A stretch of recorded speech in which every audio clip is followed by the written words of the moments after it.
Hey, what's up, everybody? Welcome back. I'm back with another review, discussion, whatever, about the Curse of Oak Island. Before we get into it, if you guys like this video, give us a like and subscribe. All right, so I watched. This is episode 11 of season 7. Not much happened this week. Kind of only a small amount. Like they're still continuing to drill holes near where they think the money pit is. They did find a lot more wood than they did last week. So I think they were pretty close to finding the spot. They were gonna really start to excavate. Start drilling a larger hole. I believe. I don't know exactly what they're gonna do. That's what I think that bring in one of those the caisson or whatever they call it to drill a much larger hole. See if they can find a tunnel. Possibly, I would. That's what I think their plan is. I don't know for sure. They haven't said about because they've been so busy drilling small holes, test holes, trying to make sure they're in the right location. But tonight they found quite a few holes with pretty significant amounts of wood. So that's what the next step is going to be. And then it was, there was they showed someone when they were down in Smith Coves with I forget his name's Gary and I forget the other guy's name. Sorry. But anyways, they found some more crib spikes, I guess. And so they went to a blacksmith to try to get them dated or what the guy thought they might be, and he saw that they were before the 1800s, possibly 1600s, and that they somehow held some posts together to do repairs on ships. That was the blacksmith's guess, anyways. I mean, who knows? Just by looking at him, I mean, I'm sure the guy's really smart, knows what he's talking about. He's looked at a lot of these items that these guys, keep bringing to him.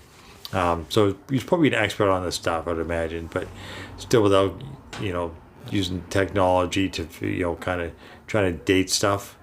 I'm not sure if they could do it with crib spikes. I'd imagine they should be able to. There's no way we really know for sure. The guy just kind of gives them an idea what he thinks.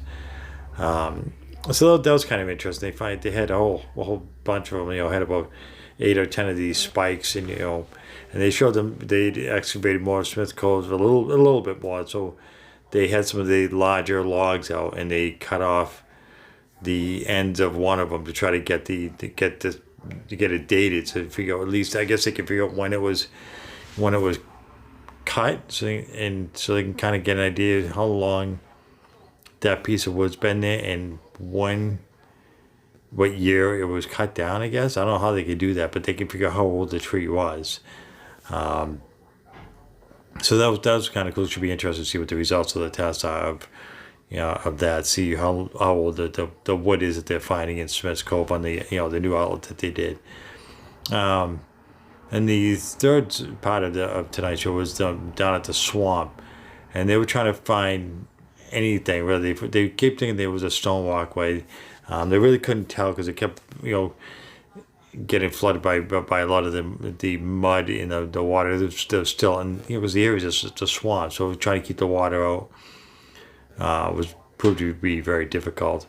But they did find a lot of these I forget what they call them, these wooden spike things. They think that it was used to hold back the water or something, to maybe because they said that a lot of those have been found a long time ago by a previous investigator of the island, and he had found a bunch of them, and they found some more of the same. But unfortunately, the hurricane was coming in, so they spent part of the show, cleaning up ahead of the storm. Like they were worried about plywood flying around. So anything that was loose, they had to, make sure it was, in a building or nailed down or whatever. So that unfortunately took up, a good part of the show. They're worried about, the hurricane that was coming in and the weather and if it was going to get flooded or ruin the rest of the time they have this season. So the hurricane came through and it did refill the swamp with water, which they said was going to take about a week to drain it. But that seemed to be the only significant damage that it did, which I guess they're kind of lucky. So that was kind of about it. But for this episode, I mean, I'm curious what's going to happen in the next episode where, where they think they finally found this tunnel going for the money pit. I'm wondering if they can actually find a money pit. The closer they get, the more excited I am to see what actually happens. It's interesting when they find little artifacts, but it's going to be really cool if they find something really big and significant. Every episode, though, it's like kind of like baby steps. They just a little bit more, which I can understand. They don't want to, ruin everything by just going 100 miles an hour and digging into the ground, even though I'm sure they probably really want to. Yeah, so I think that's about it. I mean, it's pretty interesting again this week. I think it's cool how they always cooperate with each other, and they all seem to give their own little bits of knowledge of what they all seem to bring something to the table. I forget how many guys there are now. It's going to be at least a dozen guys that are on this team. The Legendas plus their sons there. Then you get the Gary, the guy, the metal detector guy. I forget the guy. They get the archaeologist. I mean, they got a whole bunch of guys doing their own thing, but contributing to the team, which I think is kind of cool. So yeah, I'll do another video for the next episode. Hopefully we send something bigger to record, something more to talk about. This week's episode just wasn't very eventful. If you guys like this video, give me a like and give me a subscribe. Until next time.